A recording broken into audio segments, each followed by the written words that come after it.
Li Jue and Guo duel in Changan. The emperor establishes Anyi the new capital. The mighty Liu Bei, once feared across the plains, now lingered among ruins. Changan urged restraint, but pride seldom bows to prudence. In the silence of defeat, destiny waited unseen. My lord, Cao Cao's power swells like a storm. Better to rest, before the tide drowns us both. While Liu Bei plotted survival, whispers reached Xuzhou. Yuan Shao's counselor, Xian Pei, warned of danger cloaked in heroism. Fear turned counsel into decree.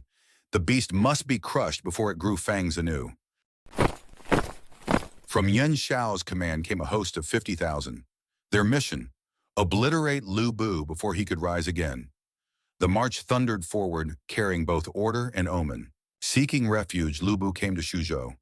Liu Bei, moved by compassion, welcomed him as a hero deserving honor. But behind his mercy, his brothers and advisors saw only danger.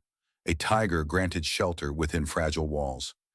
Over wine, Liu Bei recounted slaying Dongzhuo, his exile after Li Jue and Guo, and aiding Liu Bei against Cao Cao. Liu Bei, moved, recognized a hero seeking purpose, and offered trust. With humility rare among heroes, Liu Bei offered rule itself to the warrior he had saved.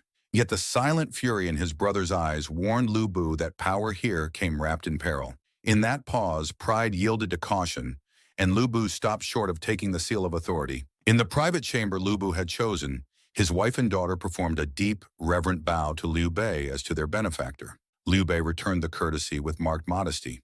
Good younger brother, you need not be so very modest. Hearing Liu Bei call, Liu Bei a younger brother, Zhang Fei faltered, then flared into fury.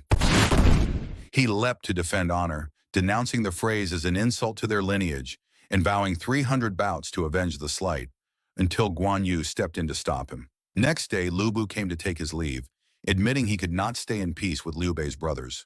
Regretful, Liu Bei offered him refuge at Xiaopei. Liu Bei accepted and departed, while Liu Bei quietly reproved Zhang Fei for his anger.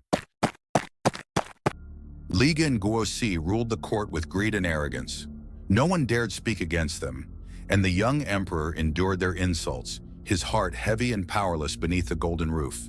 Weary of insults and longing for peace, Emperor Xi listened as ministers Yang Biao and Zhu Jun spoke of Cao Cao as a possible savior. I have thought of a plan to estrange Li Jue and Guo, so they destroy each other, and then Cao Cao can cleanse the court. Yang Biao's wife, Lady Kai, visited Lady Chong, the gentle wife of General Guo. She whispered that Guo was too close to Li Jue's wife. Hurt and jealous, Lady Chong believed the lie, unaware it was meant to turn two friends into enemies. Lady Chong's jealousy turned to fear. When gifts arrived from Li Jue's palace, she secretly put poison into the delicacies. Before serving her husband, she suggested they be tested and fed a little to a dog. The poor creature died instantly. Guo was shocked and suspicion took root, turning friendship into distrust. Distrust ignited fury. Li Jue and Guo hurled 10,000 soldiers each beneath the city walls. When the fighting ceased, none prevailed. Only the capital burned and its people wept. As Li Jue and Guo's armies fought, the palace burned. Amid the confusion, Emperor Xie and the Empress were seized by Li Jue's soldiers and carried away to his camp. After his defeat, Li Jue carried the Emperor and Empress to the fortress of Meiwo. There, within cold stone halls, hunger and silence ruled the fallen court. When the Emperor begged for food to feed his starving court, Li Jue answered with cruelty, sending rotten grain and spoiled meat, mocking the Son of Heaven he held captive. A kind court advisor knelt beside the Emperor, urging him to stay calm and patient. Though his heart ached, the Emperor bowed in silence, his hope shining like a small, steady flame against the darkness. A glittering army appeared beyond the walls, and the Emperor's heart leapt with hope. Yet when Guo's flag rose, that hope fell, heavy as stone. The two former comrades clashed in fury, each calling the other traitor. Their duel thundered across the plain, once brothers in arms, now enemies locked in endless pride. You guard the Emperor for yourself, not for the Han. For every attack came an equal defense. Neither could triumph. The storm raged above, and below, pride held the battle locked in balance. The wise imperial guardian, Yang Biao, rode alone between the warring armies to plead for peace.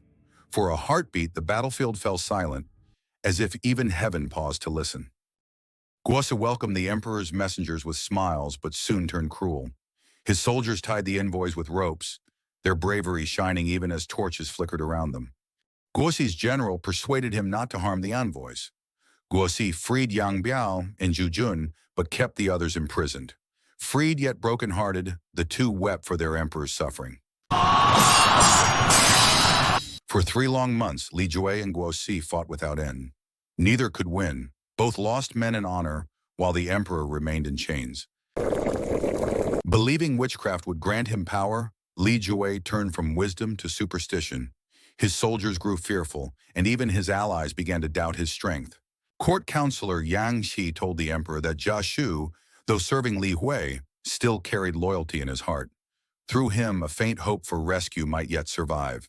The emperor's voice broke with sorrow as he begged for help. Jia Shu bowed deeply, promising to work in silence and free his lord through cunning, not force. Say no more, sire. Let me find a way. Boasting of false loyalty, Jue claimed he had saved the emperor's life. The ruler bowed in thanks, hiding his fear behind calm words.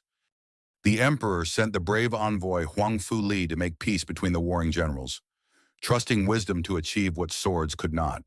When the envoy spoke of peace, Jue roared in fury, ready to strike him down, until his generals intervened, saving the emperor's messenger from sudden death.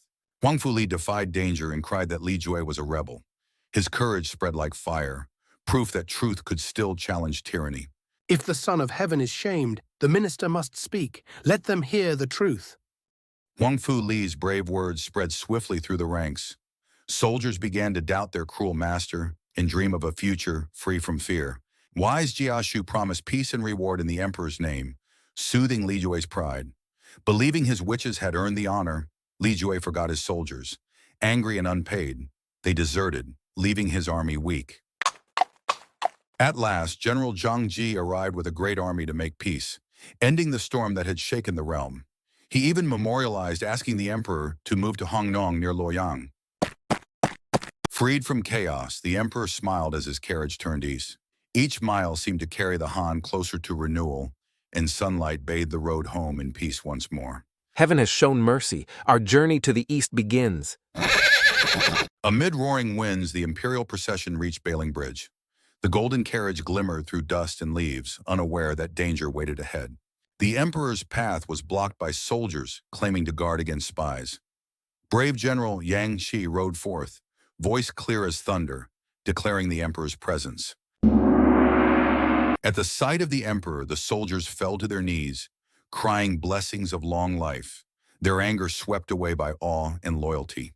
When Guo learned the emperor had escaped, his rage burst like stormfire. He executed the men who let him go and ordered pursuit. The brief peace crumbled, pale and powerless beneath the shadow of betrayal. From behind came a roar of pursuit. The emperor trembled, whispering, "Out of the wolf's den, into the tiger's mouth." Just as doom neared, a bold army appeared from the hills, Yang Feng's men, charging to defend their emperor's life. At Yang Feng's call, Xu Huang dashed forth, his axe flashing like lightning. One strike toppled the foe, and victory thundered across the plain. Safe at last, the emperor thanked his rescuers. To Xu Huang, he said, "Your courage shines like steel tempered by loyalty." That night, peace returned. Under stars and torchlight, the emperor found shelter among loyal hearts. Guo returned with fire and fury surrounding the camp, but courage would break the circle once more. Just as hope dimmed, another hero appeared, Dong Cheng, the emperor's uncle, riding to strike down the rebel threat. The two generals swore to defend the emperor with their lives and cleanse the realm of rebellion. "We will destroy the rebels and restore peace, my lord." Through nights and days, they fled eastward. The emperor's courage shone quietly as his people braved exhaustion and storm. Joined again, Jue and Guo spread ruin across the land, chasing the emperor with greed and fury. At Dongjian, loyal generals fought bravely to protect the emperor, holding their ground as rebel forces swarmed like a flood. Promised pardon and honor, Liu Bei, Han Xian, and Hu Kai, the White Wave leaders, joined the emperor's cause, their rough hearts stirred by a long-lost chance for redemption.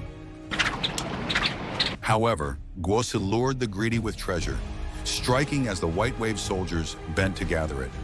The trap turned possible victory into desperate flight once more. Chased and starving, the emperor reached the Yellow River. His strength waned, but courage still carried him forward.